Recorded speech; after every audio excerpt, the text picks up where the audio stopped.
దేవుని బిడ్డలు ఉండొద్దు. అన్యులు ఎవరు? దేవుని పిల్లలే వాళ్ళు కూడా.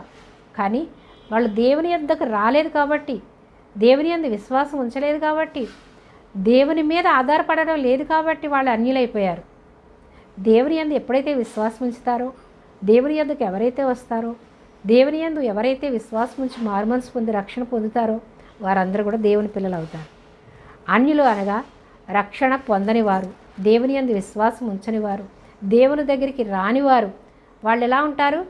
వాళ్ళ ఈ లోకంలో ధనం సంపాదించుకోవాలి, ఈ లోకంలో ఇలా జీవించాలి, అలా జీవించాలని వాళ్ళకి లోక జ్ఞానం చాలా ఎక్కువ ఉంటుంది. ఎలా సంపాదించుకోవాలి, ఎలా జీవించాలి, ఎలాగా దాచుకోవాలి, తరతరాలు ఉండాలి కదా, ఇలా ఇచ్చేసుకుంటూ పోతే ఎట్లా మనకి అనేవాళ్ళు భయపడుతూ ఉంటారు. కానీ మనం ఎలా ఉండాలి? దేవుని పిల్లలు ఎలా ఉండాలి? భయపడవద్దు, కలవరపడవద్దు. అంటే భయపడకండి. ఎందుకు కలవరపడుతున్నారు? మీ హృదయాన్ని